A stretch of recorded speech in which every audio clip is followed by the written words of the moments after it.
Your game can be seriously improved just by the way you hold the cue. It can help you pot more accurately and allows you to generate a greater amount of spin on the cue ball. Weirdly, if you hold the cue like you just picked it up off the table, you won't be a million miles away. There's just a few things we need to make sure you're getting right.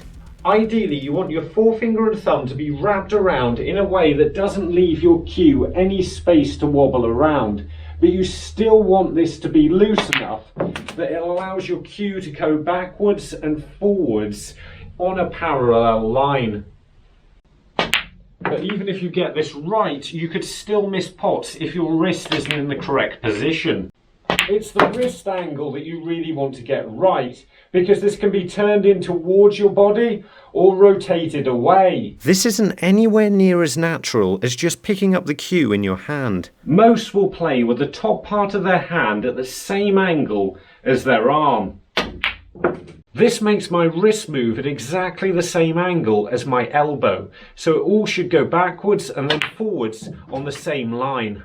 But everybody's very different in this way. For example, I play best when my hands very slightly rotated outwards from my body. So how do you ensure your hand's in the correct position that will improve your ability? There's no perfect solution to this, so the best way to find out what works for you is to just try a few straightforward shots. When you're potting the balls cleanly, you're looking for the position that feels the easiest and the least awkward to play. No two players are the same, so you'll probably see lots of different solutions for the same problem. And remember, you're just looking for the angle that makes potting the ball feel the most comfortable.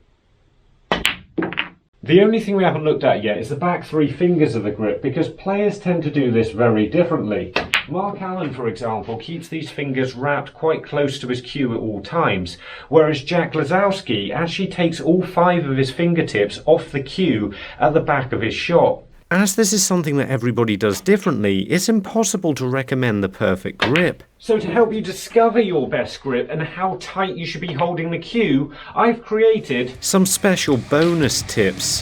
The first one, if you're not sure how tight you should be holding the cue, err on the looser side, because you're far less likely to miss a pot if you're holding the cue too loose than you will be if you're holding it too tight. Secondly, try to avoid pulling your fingers away from the cue at any stage during the shot. In fact, the more you have your fingertips in contact with the cue, the easier you're going to find it to control both the line and the weight of shot. This will also allow you to strike the cue ball more accurately and generate even more spin. But your grip isn't the only contact point you have with your cue, so we can find other ways to improve your game, starting with the bridge. To make a basic bridge, put your hand on the table and raise your knuckles up. It should feel like you're gripping the table between your fingers and the palm of your hand. From this position, all you need to do is bring your thumb in and rest your cue in the gap. However, this will take a little practice to get this steady. But it's not quite that simple. You'll need to change the height of your bridge shot by shot to keep your cue as parallel as possible to the table. So when you're playing a topspin shot, you'll need to raise your bridge up and you'll need to lower it as flat as possible if you're going to put backspin on the cue ball. Getting your bridge hand the correct distance from the cue ball will also make a big difference, because if you go far too close, you won't be able to play shots with any power and you'll find shots difficult to pot. Again, too far away will create too much of a seesaw motion and your cue will rock side to side far too much. A good distance will be somewhere in between 1 foot and 1.5 feet, but this is just really personal preference. And that's going to work great for regular shots, but not all shots are so straightforward. You can't always play the shot with your hand flat on the table, so here are some alternatives. For example, the cue ball could be too close to the cushion to get your hand in between. Now you could put your hand up on top of the rail like this, but that's going to be striking down at the ball, and that makes the pot a lot harder. So instead you run the cue along the outside of your thumb and the tip of your middle finger, and then loop your index finger over the top. We call this a loop bridge, and it's a lot easier way to pot this type of shot. However, if you're really close to the cushion and you're trying to use a loop bridge, you won't be able to see over the top of your hand. So instead, rest your hand against the side of the table and run the cue along your index finger. You can then bring your thumb up alongside. And a bit of advice on this one, if you push your cue tip into the cushion as you play the shot, you make the pot a little bit easier to get. But the cushions aren't the only obstacles. Sometimes you're going to need to get to the cue ball with other balls in the way. To bridge over the top of a ball, you need to bring your palm up in the air and rest on your fingertips. The wider you spread your fingers, the more balanced you're going to be. And you just need to make sure you're looking along your cue as much as possible to see where the shot's going.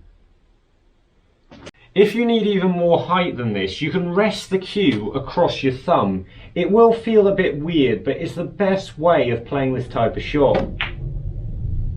And of course there are a lot more bridges that will help you play some really complex shots, but these hardly ever come up, so to improve your game more on regular shots, here are a couple of bonus tips. The first tip is to keep your thumb tight into your bridge hand, because if this starts to wobble, this can really make shots difficult to pot. The second is with shots like this one, where it's very difficult to get any power on the shot. If you rest your bridge hand against the edge of the table, this gives you a greater distance from the cue ball. It's not easy to play shots like this, but you can play them a lot harder and even play shots with backspin. But we've got more to help you game after we find David, who's from Huddersfield in the United Kingdom, which is there. Of course, your head is something else that will be in contact with the cue. Keeping your head as low as possible allows you to see along the line of your cue. And the only real trick to this is to keep your head as still as possible on the shot. And what's key to this is you're looking far enough down the table that you can easily see where the object ball is going to go, so you're not tempted to lift your head up off the shot.